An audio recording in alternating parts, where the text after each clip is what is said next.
El castellano, origen y evolución. Lenguas primitivas de la península. Los primeros habitantes de la península ibérica, de los que se tiene noticia, eran pueblos de diversas procedencias, que hablaron lenguas también diversas, célticas, ligures, ibéricas, etc. Pero el conocimiento que tenemos de ellas es muy escaso y confuso. En algunas zonas del sur de Levante, donde los fenicios y los griegos fundaron una serie de colonias, fueron habladas las lenguas de estos pueblos. De todas las lenguas que existían en la península antes de la dominación romana, y que por ello llamamos prerromanas, solo una quedó en pie y ha llegado viva hasta nuestros días, el euskera.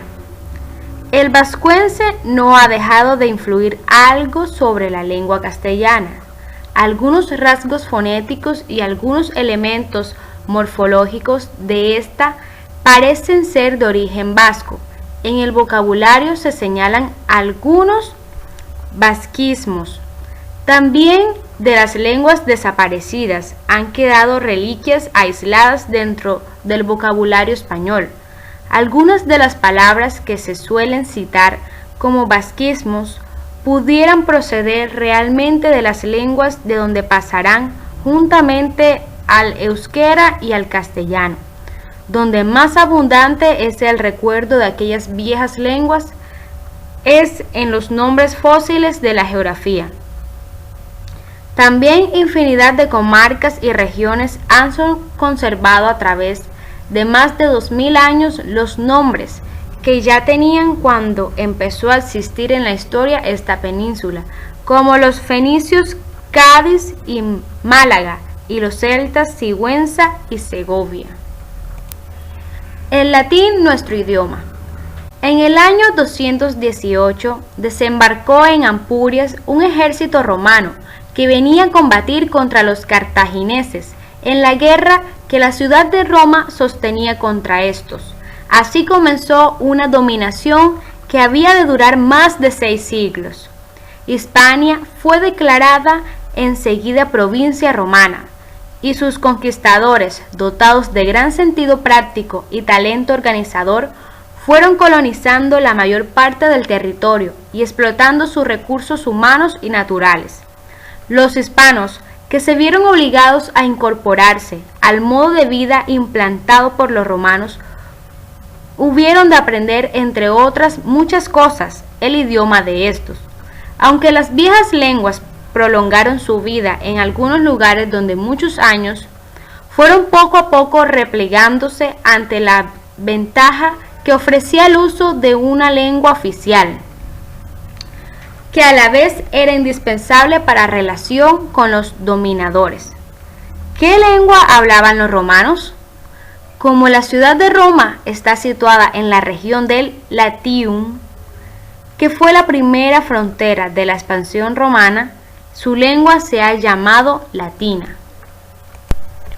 El latín es una de las lenguas itálicas, grupo de lenguas hermanas habladas en la península de este nombre unos siglos antes de Cristo.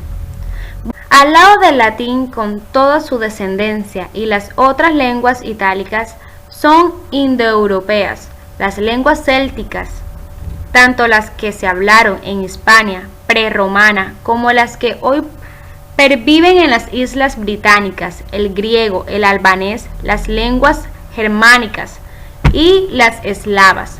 Casi todas las lenguas de Europa pertenecen, pues, al latín, a la familia indoeuropea. Dentro de este árbol genealógico, el latín tuvo un destino muy singular. Empezó siendo una lengua de una comarca en el centro de la península itálica y llegó a ser, tras la expansión del periodo romano, la lengua del mayor imperio conocido en la antigüedad. Hoy el latín vive bajo distintas formas de evolución en Portugal, en España, en Francia, en Bélgica, en los extensos territorios a donde lo llevaron los españoles, los portugueses y los franceses.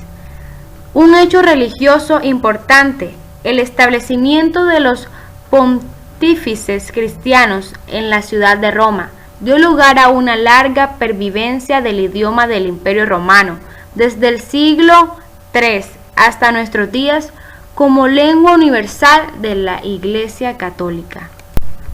Del castellano al español. La primera noticia que se tiene de la existencia de un dialecto castellano corresponde al siglo X. Era al principio solo el dialecto que se hablaba en unos valles al noreste de Burgos, lindantes con la región catábrica y vasca. Cómo creció desde su humilde cuna hasta llegar a ser una de las grandes lenguas del mundo. La situación de aquella primera Castilla, tierra de fortalezas, línea defensiva de los reyes de León, expuesta constantemente al peligro enemigo moro, constituida por gentes que no se sentían ligadas a una tradición romano-visigoda, dio a los castellanos un espíritu revolucionario que se reflejó en su política, costumbres y lenguaje. El dialecto castellano presentaba una personalidad muy marcada frente a los otros dialectos peninsulares. Se formaba en una zona más débilmente romanizada que los otros y por eso estaba más vivo en el recuerdo de viejas lenguas. Mientras en el romance de otras regiones pesaba una fuerte romanización, en el castellano, que nacía en una tierra agreste y malamente comunicada, no se sentía ligada a ninguna regla ni tradición que perjudicara su evolución.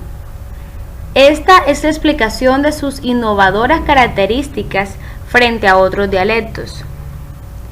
A medida que Castilla aumentaba su poder político y la reconquista avanzaba, el castellano se enriqueció con numerosos vocablos. Esto debió ocurrir sobre todo con el mozárabe, vía de penetración del ingrediente de originalidad del castellano frente a los idiomas románicos de afuera, el arabismo. La presencia en la península de los musulmanes durante más de 8 siglos había de dejar necesariamente la huella de su lengua. El mayor peso de la influencia árabe debió darse en los primeros siglos de dominación, cuando su cultura era increíblemente superior a la podrísima de los reinos cristianos. Todavía hoy, numerosas palabras del árabe dan a nuestra lengua un matiz exótico. Se ha calculado en un 8% el total del arabismo en nuestra lengua. Pero el momento decisivo de la unificación y fijación del castellano llega en el reinado de Alfonso X, el Sabio. Las obras literarias y científicas concebidas en su corte eran de carácter culto, pero en lugar de ser difundidas en latín, se difundieron en castellano. El hecho de utilizar el castellano como lengua culta llevaba consigo un enriquecimiento en el vocabulario y en los medios para expresarse. A partir de aquí el castellano ya era un instrumento útil de expresividad, como lo demuestran los 2 siglos posteriores y una obra cumbre, La Celestina, 1499. Por esta misma época, descubrimiento de América, Antonio de Nebrija había escrito ya la primera gramática del castellano, en 1492. Por estos años también se toma español como sinónimo de castellano y, en efecto, fueron muchos los escritores no españoles que utilizaron el español en sus obras. En el siglo XVI y siguiente se produce una de las cumbres literarias del español. Son los años de los grandes clásicos: Garcilaso de la Vega, el Lazarillo de Tormes, San Juan de la Cruz, Cervantes, Lope de Vega, Góngora y Quevedo. Los siglos posteriores han dado al español valores literarios comparables a los clásicos. Hoy la lengua española es hablada por cientos de millones de personas. Corre el riesgo de fragmentarse en varios brazos. Si así fuese, se repetiría el mismo ciclo que con el latín.